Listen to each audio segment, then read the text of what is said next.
Hello. Hello, Lena. Hi, Hakim. How are you doing? I'm good, thank you. Thank you. And you? How are you doing? Yeah, doing great. Happy to be here. Thank you very much for accepting to Of participate course. within this idea. And I'm happy too because I know that learning and development is like something. It's not easy to understand, and it needs like passion and some lectures to understand a lot of dimensions about this field. So welcome again, and it's happy to have you here. For sure. Yeah. Thank you so much. I actually appreciate the opportunity to participate in such a discussion because I do think, like, especially nowadays, especially with the direction the technology is going, right? The new approaches in every field. I do believe that such discussions are important. So thank you for doing Yes, this. thank you. So for everyone in the future, like Lena is a learning and development specialist, and also she is a business coach. She loves working with the business psychology principles, and like if we want to present Lena, like we are going to use technology hashtag, innovation hashtag, psychology hashtag, and learning development hashtag. Could you, Lena, tell us a little bit about this field? Mhm. Well, thank you for presenting me. As you said before, I have kind of a broad, uh, spectrum of different industries that I was working with, and it's true that I'm interested in a lot of things. So originally, I started my first steps in this career as getting master's degree in psychology. I was working in different fields, starting from teaching English worldwide, going to business coaching, organizational psychology, and all these fields we can summarize in one simple word: L&D. So yeah. Yes. Thank you. And learning and development, it's like related to psychology and also related to innovation and technology. And like I prepared some questions to ask you, so we can like make it easy for entry level learning and development students, and also anyone who is like inspired by this field. So we are going to start with first question, Lena, and what do learning and development professionals do actually? Um, Mhm.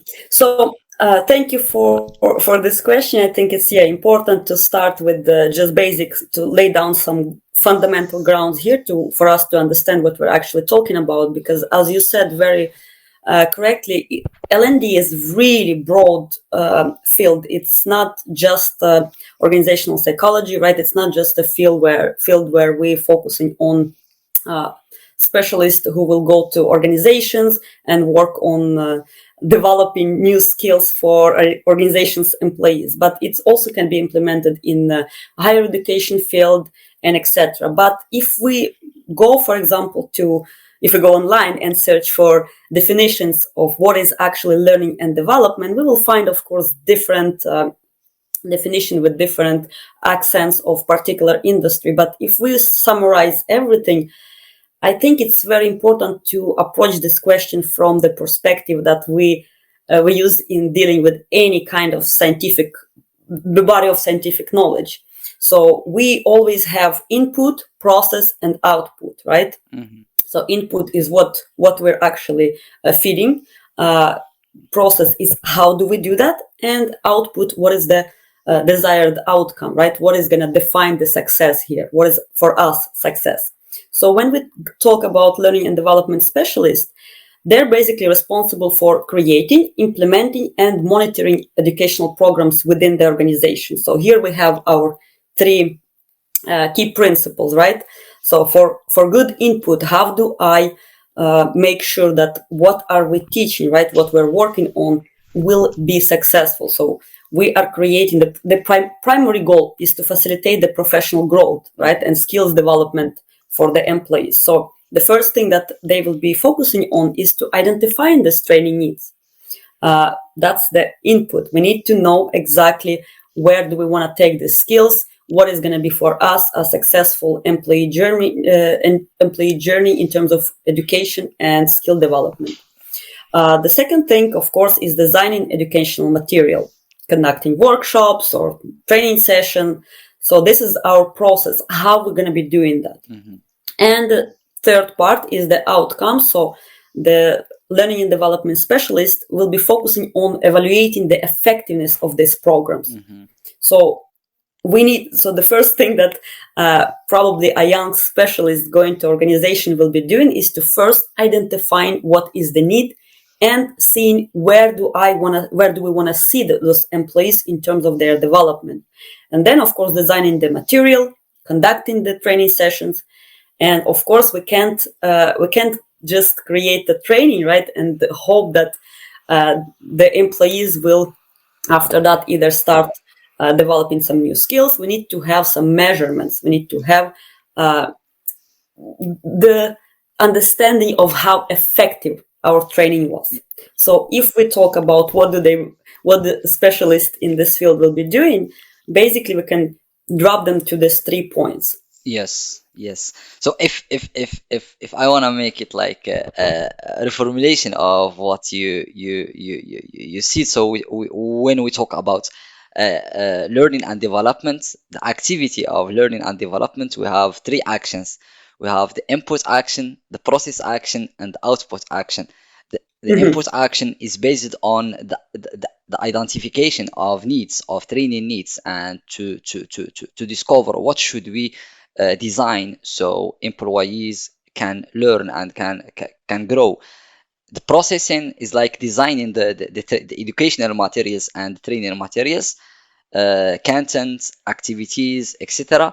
And the last action is like the output, is like the evaluation of what you call the effectiveness of the training. If this training answered the needs, or should we like design again and see another solutions. Mm-hmm.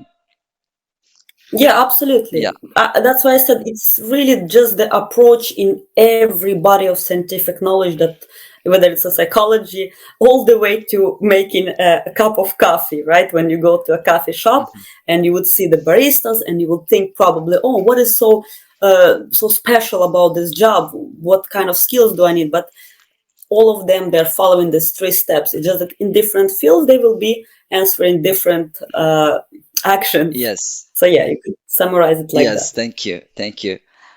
Well, I guess the answer of this first question will make it easy to understand and to exchange about the second question. And second question is, what are the key skills required for a career in the field of learning and development? Mm-hmm. Well, yeah, very logical second question after we understand what is learning and development. Well, if we take the principle of those 3 key factors, right, key responsibilities of L&D specialists, so of course the first thing would be the skill of instructional design. It's very important for a young specialist to have the ability to design effective and engaging training programs, which means that they have to be familiar with the main ideas, main techniques, and just like theoretical knowledge of how to conduct a perfect training, a perfect program. Not less important, of course, is the communication skills here, because you might have a really good training, right, in terms of good presentations, good exercises within that training. But it's very important how you communicate that. You know what they say, it's not important what you're saying, important is how you're saying that. And communication skills are really important, because if a young specialist doesn't have the ability to clearly convey the information and expectations, it might turn an amazing training program into disaster, because we understand that each of us, we have different ways to learn. We have different channels to learn and different speeds of learning. So properly communicating what are you expecting from this training. So, for example, when we start any training program, right, we always set the realistic expectations. So we always communicate what is going to be happening. Why are we doing that? And of course, all the information that you're providing them must be spoken in a clear way that really conveys the information presented. So, of course, from communicational skills, we go to interpersonal skills. So, of course, you can be the best orator possible. But again, the training is not a monologue. Training is not a lecture that you would probably hear in universities. That was one of my shocks, by the way, when I went to university and I saw that, okay, now from a teacher, right, from this persona of loving, caring person who really is trying to give you the seeds of knowledge, we're going to a lecturer now in university, the one who's going to just present you information, answer your basic questions, and then you have to do the additional work of research. Now, in training, it's not just one direction communication. It's really interactive, cooperative work between the trainer and the either group of people that you're training or the person if you're having one-on-one training sessions. So interpersonal skills are coming really handy here because you must have ability to build a relationship and interact effectively with diverse group of people. So here it's coming, including, of course, having different ages, having groups of, let's say, diverse backgrounds. And of course, you must build that relationship with your class or with one person in order for that person to first see you as a professional, right? See you as a mentor, see you as someone who can teach them, but also allow them to speak, allow them to show, let's say, their knowledge, show their skills, also present their questions if they have so. It's something that I saw as a big problem when I started teaching English in Vietnam. So the first thing that I had to understand is that it's not enough to be a good English speaker. It's not enough to have the knowledge of grammar, of rules and literature in English. It's also important to be able to build that relationship because now you have to interact with different kind of people. I mean, just the difference in cultural background is pretty heavy. So you have to adapt to diversity within the group. So I think that interpersonal skills is often overlooked, but in the same time, I think it's in the core of our profession as learning and development specialist. Yes. Of course, you will need to have organizational skills because now it's not just, we're not talking about learning as a process of interaction between a teacher and a student at school. We're talking about you going to organization now of training the employees. So you need to have ability to manage multiple projects and deadlines. Because as a L&D specialist, you're not only providing the knowledge, you're not only giving the trainings, you're also setting the, let's say, a great example for the employees. So you on your side, you can't expect someone to be able to juggle multiple projects. You can't expect someone to be very, let's say, good with teamwork if you're not doing the same thing. So you need to have those organizational skills. Obviously, another very important skill is to have analytical mindset, is to have the analytical skills, the ability to assess the effectiveness of training programs and make necessary improvement. And that's to the third point, right, to the outcome. Yes, I can create an amazing training program. Yes, I can make my training engaging. If I have very good interpersonal skills, I can make sure that I give the most effective, the best amount of knowledge and skills within, let's say, a short time frame. But I need to be able to analyze the information that I'm getting, to observe what happened in the training, to observe whether that particular training program improved some skills afterwards. So you need to have that analytical skills. You need to have the ability to see whether your training program brought necessary improvements or not. And of course, in era of AI and digital transformation, you can't build something successful if you don't have basic technological proficiency. So you need to be familiar with learning management systems, right? LMS, e-learning platforms, and other educational technologies that are relevant to our era. So we remember what happened with lockdowns, right? When we had pandemic, a lot of people were working only in the setting of the office, which means that now when they had to shift to online learning, most of them did not have enough, proficiency in working with LMS. So I think this is one also on the top skills that a young learner, a young specialist in L&D would want to have before they start working in this field. Yes. Yes, thank you. Thank you. Well, you mentioned some good points, to be honest. So if I wanna reformulate again and do a small brief about what you already presented.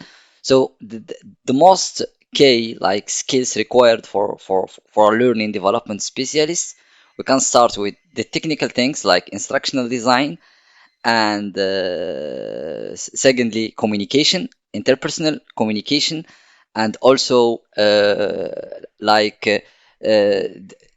communication based on the ability to accept difference, diversity, and organization skills also, the ability to manage tasks and to know what's a priority and what's not a priority, the analytical mindset.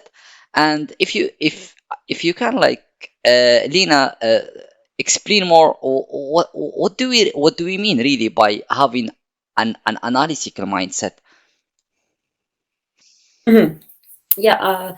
So as I said, if we really want to create a good experiences, right, that lead us somewhere, we always need to think about the output, right? What are we getting out of that? So having analytical mindset or having analytical skills is really means that you are able to assess the effectiveness of that training program and then make necessary improvements. So, for example, uh, just one of my recent works, let's say we are working with a company, and the company has a problem. Let's say their sales department is not really bringing a good ROI, right? So we have that broken link between the client who is coming, let's say, to any types of sales, right? Whether it's B2B or anything else. So we want to improve the work of sales managers. Okay, how do we do that? So we will try to create some, let's say, we will see the problems that do they have. We will try to create a beautiful design training that will facilitate learning of those employees, the skills that necessary for that. But the metrics that I will be using to assess whether it was good or not, whether it brought my to the team the expected improvements, I need to understand. Okay, there are metrics of clear ROI, right? I can simply see whether the managers increase the number of, let's say, deals that they're closing. But we need to take in consideration a lot of other factors, like, for example, I don't know, interpersonal skills of that particular manager. We need to see what's happening within the organization itself. For example, maybe the team leader of that sales team is not doing the job that he's supposed to do, or the training, the engagement that I had within the process of training was merely due to, let's say, the personal liking, right, that I would have from that team because I'm working with them. So I need to be very clear about what was the thing that facilitated that improvement and what didn't work. Why? Because we understand that learning and development is not something that you're doing once. For example, in other professions, let's say web developer. A web developer will create for you a website, right? You can see something tangible, and then you can say, oh, I actually like what this web developer created. I like the website. I like how the interface, I like the user experience, and etc. So you can clearly see, okay, that was success of hiring this web developer. But in learning and development, it's never ending process. And I have to be able to see what actually facilitated that improvement, what didn't work, and then be ready to change something, right? To make some necessary improvements within my training that I will get the best possible results. So just being able to analyze what you're doing that is bringing the improvement, what you're doing that is not bringing the improvements to the team, and what could I do differently? Because we do understand that if I'm not getting the desired output, if not I'm not getting desired outcome, then I'm doing something wrong. It's not always. I think all L&D specialists, they have to be a little bit more self-conscious about it, because it's very easy to fall into trap of, oh, I'm just getting people who do not understand, right? It's impossible. Anyone can learn anything, but of course, I need their motivation, and I need to make sure that from my side as a trainer, I'm doing everything correct, and also being able to analyze your interaction, your input. Yes, I got you. Well, L&D, it's not an ending process. Yeah, because Exactly. it's not an ending process. It explains why we have the action tree, like in the output. We should evaluate the effectiveness of the program to see if the problem is like in designing content or in actors, like as you mentioned, maybe a team leader, maybe someone within our organization is not motivated enough to execute the program, etc., etc. So the analytical skills, as you mentioned, they are based on the ability to analyze the communication and interactions we have with stakeholders within the organization. That's inspiring. Yeah, that's Exactly. inspiring. Well, I guess the question too maybe will make it easy again for us to understand and exchange about question three. So how can you, Lena, or like, how can, in your opinion, how can young students guide themselves towards a career in NLD, and what are the benefits of choosing this profession, in your opinion? Mhm. Well, this one, I will be honest with you, that this is my favorite question, because again, we simply need to see, to look at the skills that will be required in order for you to become a good L&D specialist. So let's just go from that, and maybe we can put the, like, the suggestions in these four categories that I like talking about. The first, of course, is your education. So if you want to pursue a degree, let's say in psychology, right, education, human resources, or related fields, all of that could create a very strong foundation for your career in the future. So I understand that, of course, all people have different abilities in terms of, like, financial abilities. They are tied to particular place. Even when you want to go to a good university, you're not always able to do so. But I just want to highlight the importance of getting a good education. And again, it's to the point that L&D is not a profession that has a quick portfolio show, right? It's not like, let's say, a graphic designer who will go and say, hey, to the company, this is my work, this is my whole portfolio, you can look at what I'm creating, and it becomes clear what you're capable of. But with L&D specialist, the first thing that any employer will be looking at is your education. If you, for example, if any of the young specialists ever went, let's say, to LinkedIn to see the available opportunities in this field, we would find that there are plenty of them. And of course, this is a big positive, like big plus to someone who decided to pursue this career. But you would see that there are pretty, I would say, interesting requirements in terms of your education. So, for example, if you go to some countries in Europe, you would find that they require education from particular universities. But it doesn't mean that it has to discourage you from pursuing this career, because you just need to make sure that you have at least a solid understanding, solid background, whether you're going with the bachelor, master's, right, or any other a higher step in the education field, just to make sure that it's related to what you're going to be working. So, for example, for me, when I got my master's degree in psychology, I was a bit confused with what am I going to be doing, right? Because there are so many opportunities and you really don't know where you're going to end up with. But then you understand that, for example, now I'm working in business coaching, I'm working in L&D, and that master's degree in psychology is helping me a lot, because what is the learning and development? It's that is understanding how people learn. How can we improve this process of learning? So, of course, uh, getting education in one of this field would be the first step that I would recommend to any young specialist in this field. So once we have at least that, a strong foundation in terms of your education, the second thing, I think, it's experience. So as a young specialist, again, try to gain experience in teaching, coaching, or I don't know, mentoring roles. That was one of the reasons why after my university, I decided to go abroad and teach English. Yes, it's not really related to what I was studying. It was not related to psychology, but it allowed me to understand the process better, right? How to teach, how to approach different type of people, how to be a good coach, how to be able to facilitate some mentoring roles. And this could be in formal setting, like for example a school, or in less formal setting like a club or volunteer organization. So I just wanted to say here that do not underestimate the importance of those small experiences, whether it's just a volunteering program, right?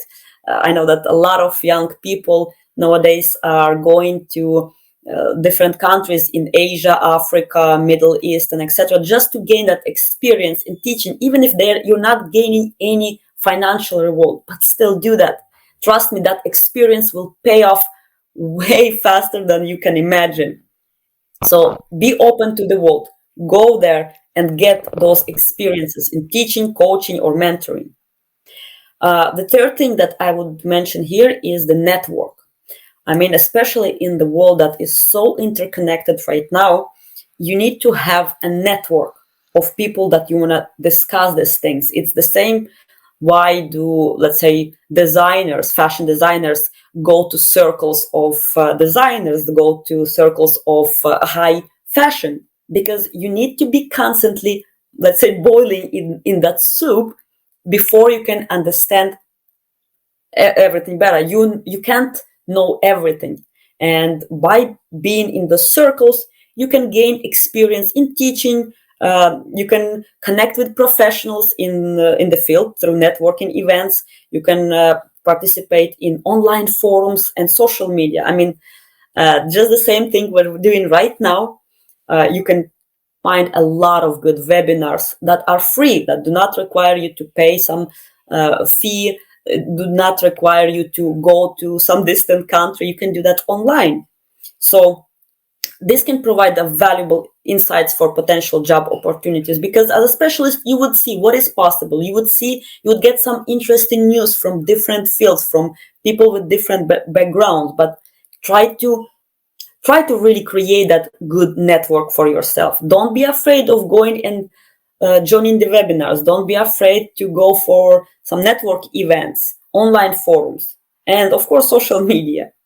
So once you have these three, let's say, I would say most important pillars for this foundation, right? Education, experience, and networking. Another thing that I would add here is continuous learning. As we mentioned before, L&D is really, it's never ending process. So you have to stay updated on the latest trends and technologies in the field of L&D. Same like as a doctor, right? Cannot just stop learning what he already knows, because we know that the science, especially in the medical community, is constantly evolving. We are seeing that with psychology, we're seeing that with psychiatry. If we go back, let's say, to 1920s, we had really, I would say, barbarian methods of approaching mental illnesses. But right now we have more understanding of how human psyche works. We have better understanding of when do these mental issues develop, how to approach them and how to treat them. So it's really never ending process, and that's what you need to have. You need to start looking at multiple, let's say, fields in L&D, multiple approaches, and see how you can learn what works for you, what works in your setting, what works in your particular organization. So just be curious and open to learning new things all the time. And of course, that will inspire people who you will be mentoring, people with whom you're going to be working on facilitating those training, because they would see that you yourself as a professional, you never stop learning. And I would say that these are, of course, we can talk about many other things, but I would say that these four are the must for a young specialist: education, experience, networking, and continuous learning. And if we go to the second question within this question, I think it's really important to talk about the benefits of choosing a career in L&D. And for me personally, I believe that there are three major benefits here. I would highlight impact, variety, and growth. So when we talk about impact, you have the opportunity to make a significant impact on organization success by improving the skills and knowledge of its workforce. And it's very important because I know that with a lot of jobs, people feel like, yeah, I'm just doing repetitive tasks or I'm just working on this, but do I actually bring the value? And when you go to L&D, you can clearly see that impact, and not just for the organization. That of course will then, for the organization, the primary goal is to increase their ROI, right? Increase their return on investment. But it also helps people who are working there, because you're opening for them new opportunities. You're opening for them possibilities of getting promotions, right? We all know that, at least in the organization, the most valuable person is the one that is able to overlook the most significant tasks. So when you see that impact on whether it's students or whether it's a team within your organization, I think that's what gives you more motivation. You actually see the impact that you are giving to organization, and you're actually doing something to facilitate growth of other people. The second thing is the variety. If we talk about L&D, the role is really diverse and dynamic. Like, there are so many opportunities to work on different projects and with different people. Because again, there is no one task that L&D specialist can do. So you can decide, once you established yourself as an L&D specialist, you have so many channels, you have so many options to be working with, starting from life coaching, going to organizational psychology, right? Going to higher education and stuff. So really, you have all the options possible. You have this enormous variety in what you can be doing. So you will never be out of job. That's, I think, one of the most important benefits here. And the last but not least, of course, it's the growth. This field of L&D is constantly evolving.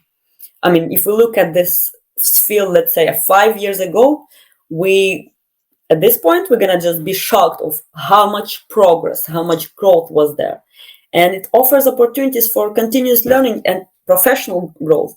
So you're not only helping other people to do that, you yourself constantly updating your knowledge, and you have the possibilities to then even go to some managerial positions.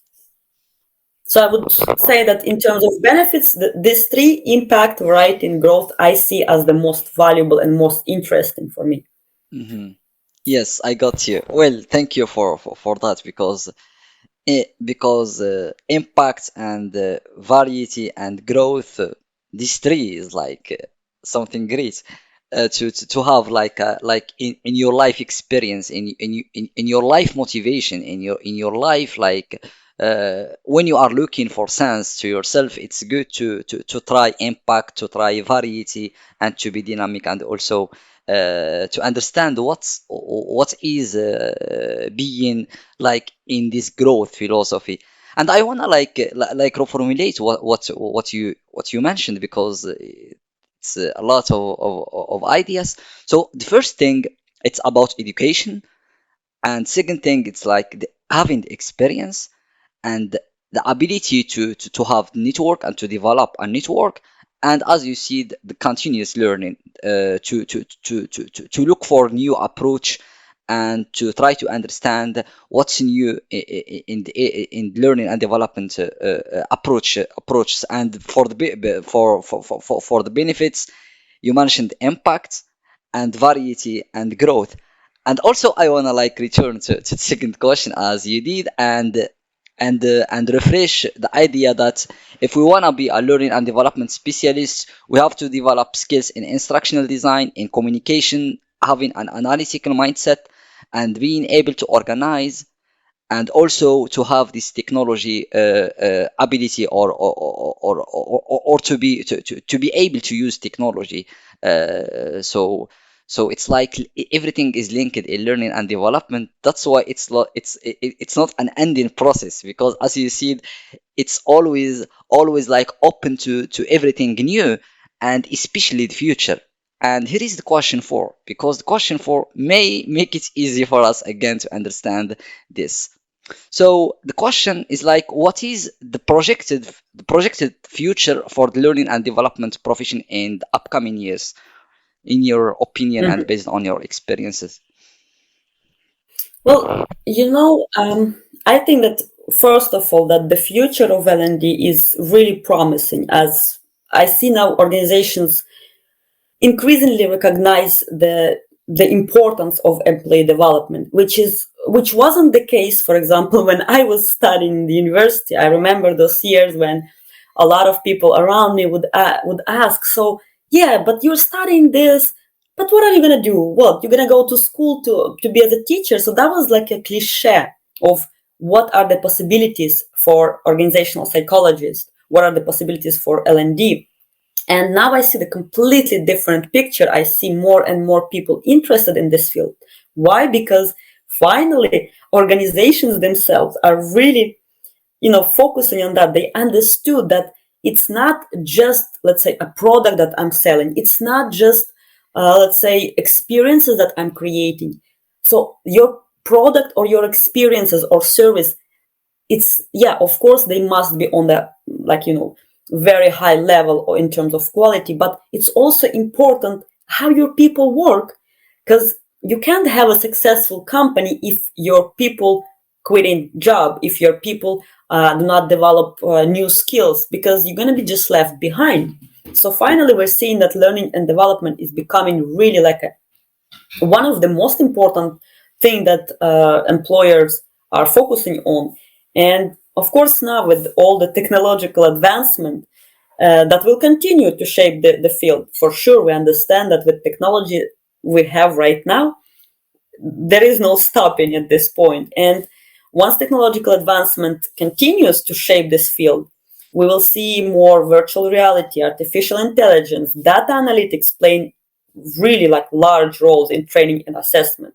So I do see in very recent, very near future, that learning and development will have to start interact with these technologies to create even more seamless, more interactive experiences for learning L&D specialists themselves, but also for their organizations. And probably the focus on lifelong learning, like how continuous development will grow, uh, the necessity of innovative approaches to upskilling and reskilling the workforce. Why? Because just as we said, that technology will probably revolutionize L&D field. It's also a small challenge. Again, it's not a problem, it's not an issue, but a challenge that young specialists will have to deal with. They will have to find solution to that. Is that to make sure that right now that technology is, let's say, taking away some part of jobs, right? It doesn't mean that, oh, suddenly we all become unemployed, but we will see. Right now we are witnessing that artificial intelligence is kind of getting some jobs out of the market.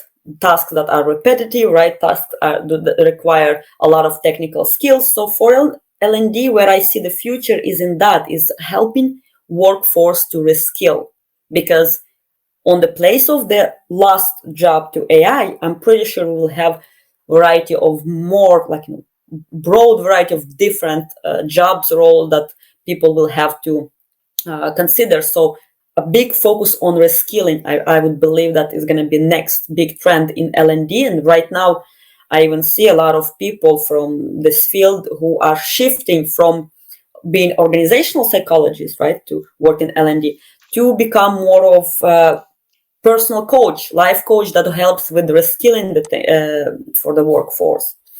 And of course, another thing that I see the future of L&D is diversity, equity, and inclusion initiative that will gain prominence. And they will require L&D specialists to design training programs that promote those like inclusivity and cultural competence. Because again, going back to our point that we mentioned before, everything, our world is too interconnected, right? We can see a company in Tokyo working with the specialist from Morocco. So we have different cultures, we have different religions, we have different even approach to life. So in L&D, specialists will have to learn how to navigate, how to get the best results within the multinational team, within the team that has broad variety of different specialists. And of course, it's ongoing research and collaboration between academia and industry. I think that this in particular will drive advancement in L&D practices, and it will keep the field dynamic and adaptive to constant changing needs in terms of organization. Because before we kind of felt like organizational psychology is more of working for the company, working for the organization, it's more corporate. But there was also academia on the other side, right? When we would conduct research on how do people learn, coming with new theories. So I do feel like very soon these two fields will be really required to have a good collaboration. So again, it's a big plus for someone who's just starting the career or just obtaining the education in this field, because you will have the possibility to focus not only on practical implementation, right, like designing, conducting and evaluating the training. You will have the opportunity also to work in research in academia itself. So I would say that these are the trends and notions that where I see learning and development in the future. Yeah, I got you. Yes, because learning and development in a company, it's like the main activity of learning and development team is like to upskill the employees so they can like work in a way aligned with strategy and the objectives.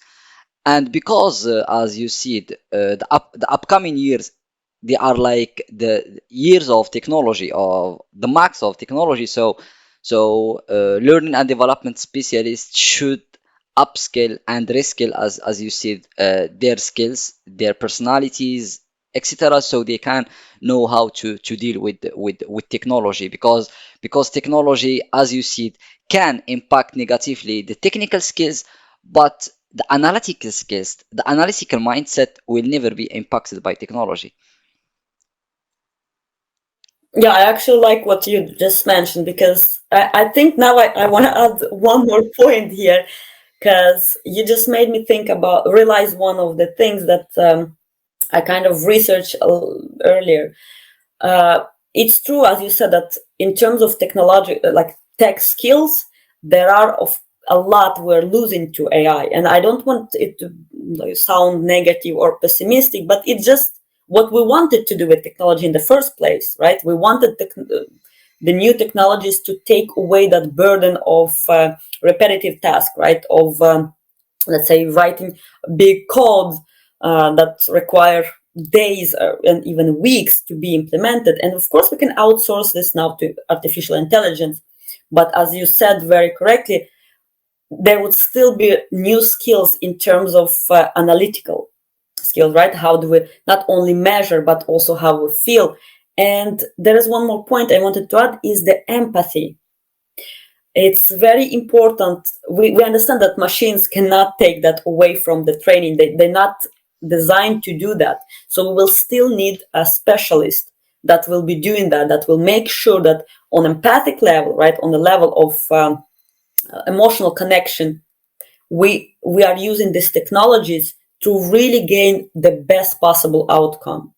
So one of the things that I will suggest, or I would recommend new specialists, is to develop those interpersonal skills in terms of empathy, in terms of even something like obtaining additional certificate in HR or talent acquisition field would be necessary to really become a successful L&D specialist. Yes, I got you. Because it needs diversity, it needs inclusion. So yeah, Exactly, yeah. so Machines are still not very good at yeah, that. exactly. Yes, machines also needs the analytical mindset intervention, so they can like work efficiently, if I can say. It's like the analytical mindset of the engineer impacts the productivity of a machine. So yeah, and based on that, because the future seems exciting, and it needs a little bit of wisdom. That's why I would love you, Lena, if you can like share with youth everywhere in the world a message that can like inspire them and help them to know what they should do. Mhm. Well, I don't know how much inspiring I could be with that. I'm also just learning. I do not think that with all the experience I have, I still I can, with confidence say that, okay, I cracked the code, I understood all the tricks, all the perks here. But what I would say is my advice for aspiring learning and development specialists is to cultivate a deep curiosity about the human mind and the learning process. Like, just, yeah, I understand that the technical part, right, the theory of L&D, the theory in psychology is very important, and without that, without having proper knowledge and proper tools, it's very hard to bring some impactful results to the organization that you're working for. But the ability to have that deep curiosity about the human mind, to be mesmerized by its capabilities, by its limitation, that's what will drive you to the great success. And pursue a solid foundation in psychology or related field. So obviously don't neglect that technical part, that theoretical part, and just seek out diverse experiences that will broaden your perspective. As I said before, do not be afraid of taking some new adventures in terms of participating in programs, for example, like Isaac. It's an amazing program for young learners to gain experience abroad in the diverse work setting. So go there, go abroad, be open to the world. Don't set for yourself, just don't have the tunnel vision. Or, okay, if I'm working as an organizational psychologist, right, in L&D, then I will also only work with organization. No, go gain experience in teaching, go gain experience in volunteering, do some webinars for free, practice and practice. Don't be afraid to step out of your comfort zone and explore different industries or roles. It's not anymore important to work for 25, 35 years in the same company. It's not an achievement anymore. For that, try everything. Never stop learning, as we said before. Each experience will give you these valuable lessons and insight that you can bring into your work as a learning and development specialist. Uh, as I told you before, it's in my experience, what I've seen with my eyes, what I practice is that the teaching experience, the job of an English teacher in Southeast Asia that I had, actually helped me a lot when I went to the corporate job. When now I'm a business coach and I have to give training to the very diverse multinational team in different fields, and you have to understand how, let's say, a person from Norway will be thinking. How do they approach learning? You will think about how now conduct the same training when I have a team of people from Norway, Greece, I know, Middle East, to come together. And that was the surprising thing for me, that I realized that, hey, yes, I didn't have back then a good experience in terms of business coaching, but I had that experience that kind of is the same, because we're working always with these three key components, right? Input, out, process, and output. The moment you clearly see these three steps, trust me, everything else you can learn. But just don't get stuck in your comfort zone, thinking that, hey, this is what I know how to do, therefore I have to find a job that is like, just matching this criteria that I already have. Explore different things. And of course, most importantly, never stop learning. The field of learning and development is constantly evolving, and staying up to date is the key of being effective in this role. I always say that a good L&D specialist is a person who achieved something through learning themselves. So, for example, for me, it was learning languages. So right now I speak 5 languages. And the moment I saw how I had to approach the learning process of, becoming good, becoming proficient in some language, was not always the same with the traditional one. So I never went to school, let's say, for example, for learning Turkish. I never went to school, or I didn't have any private lessons. I had to learn from the life experiences that I had. So the first decision that I got, okay, if I want to learn Turkish, I have to go to Turkey. I have to find a job there, right? And then once you go to that process, to the learning curve of nothing is working, I have to give up, I'm never going to become good. The moment you cross that learning curve, trust me, everything else is possible. And that's what I really want to tell to the aspiring youth of today, that you do not have to get stuck in your comfort zone. You do not have to specialize in only one thing or implement only one practice in L&D. Try to be learning as many things as possible that you believe will bring you success in the future, especially like staying up to date with the latest technology, see the latest research, right? We can go to online and find latest publications in not only psychology, but in L&D. Get different opinions, and just don't don't allow that fire, that candle of knowledge and aspiration, the curiosity that you had as a child, to just go off.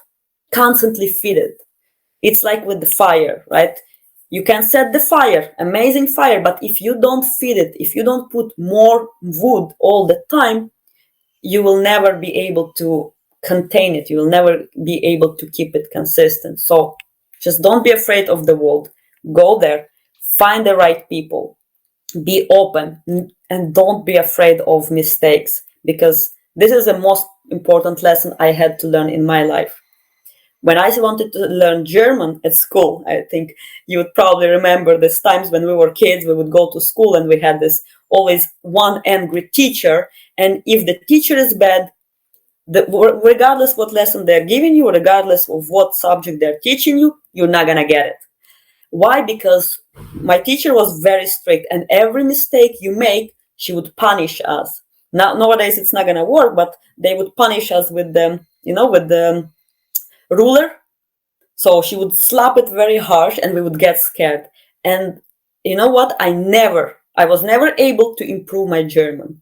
So I was able to learn other languages, but I was never able to improve that part. Why? Because I set these limitations, I set these blockages in my head, right? This negative connotation for German language that I had, because I was so scared of making mistake. And I just want to tell everyone who is listening, or who will ever decide to pursue this career, is this: do not be afraid of mistake. But always keep in mind that if the outcome does not seem good to you, if you do not think that it's a successful outcome, go back, check what is wrong with your input. Maybe you're not getting best courses that you could possibly get. Maybe you're not boiling in the circus. You're not having that network necessary to feed you the desire to learn more. So always analyze what you're doing, Don't be afraid of making the mistakes while learning from them, and always cultivate a deep curiosity about the human mind and the learning process. I would say that's my aspiration to the youth of today. Yes, yes, yes. Thank you. It's inspiring. It's inspiring. I noted some good ideas like to don't be afraid to take mistakes, and also to don't be afraid to be out of your comfort zone. And the most important, if you are like doing learning and development, you shouldn't focus on a task on learning and development, or a specific field, because it's nice to look for passion in your profession. And yeah, I remember, Absolutely. I remember like an online activity I did 2 years ago with my friend Alauddin in Tunisia, to some Tunisian students, and we were talking about this, about are we going to look for a profession, or are we going to discover our passion in life, because they are like two different scenarios. But the best scenario is if you are like doing a profession, try to discover within this profession your passion. And if you are like doing your passion, try to discover how you can make it a pro passion, not a profession, if you got me. So yeah, thank you very much for, yeah. Nice. I like that term. Yes, thank you very much, Lena. And yeah, it's up to you. I guess this is the last the last slide in our presentation exchange. If you wanna like end the exchange, it's up to you. And thank you very much for these beautiful ideas and this energy. And I'm sure that if anyone like listen to this in future, especially an entry learning development specialist, will have something to think. We'll have something to think after. Yeah. Well, Hakim, really thank you so much for having me here. I told you that I really believe that having such discussions is not just important, it's necessary, especially now, because we do have, especially for the youth, right, for entry level specialists, we do have a lot of confusions, we do have a lot of challenges and just enormous innovations in this field and just in the life around us. And it's important to set a clear path for those who are coming after us, the ones who will be leading in these positions. And keeping in mind, this is, I think, my last word will be is that keep in mind not only what you're doing now, but think about the impact it will have on the future generations. Because we are not, we're not going to live forever, right? There will be millions of people before us, and there will be probably more after us. But get inspiration, as you said, pro passion, right? Get inspiration in what you're doing. It's not a boring job. I believe that L&D is one of the most incredible and most exciting fields in, like, in all the variety of job that you can do. But you have to treat it as craft. You have to treat it with the same passion as you see, let's say, person who creates guitars, right? You would not want to see someone who would make a guitar, let's say, in some factory in China, just like, or robot. You want it to be really crafted. So try to treat your designing, training design, try to treat your job with that passion in mind. It's a craft. It's not a boring job. Exactly. And of course, the more you do that, the more opportunities will be open for you here.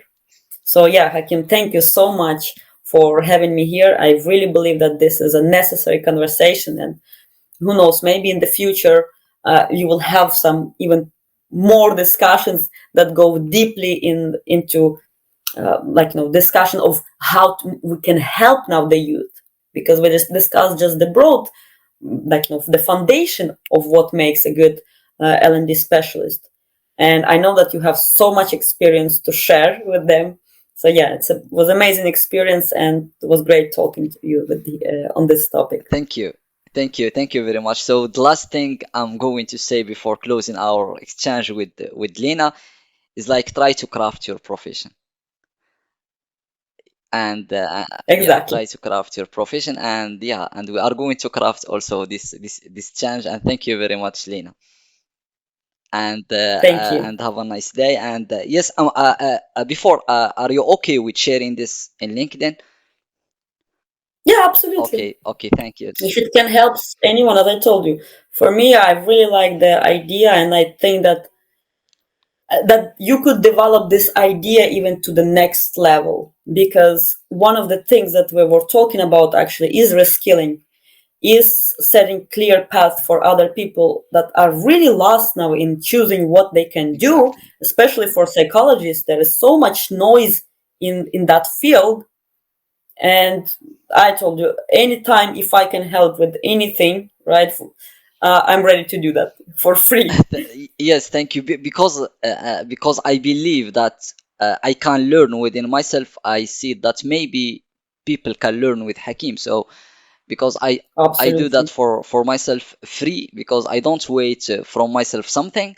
That's why maybe if I share this, people will see that I am trying to just share what's good to think about, and what's bad to think about, if you can understand me. So Absolutely. learning and development is like, because when I'm like scrolling in LinkedIn, or visiting some websites, like some organization, like saying that they are like doing learning and development, I feel like we should have like a human discussion before.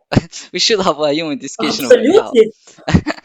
That's it. Yeah. I like this point that you just brought, because it's true. Like, for example, when we go to school, right, and we were asking our teachers. I do remember I had this discussion. I had a problem. I actually had to leave my first school. I was transferred to other school because of that.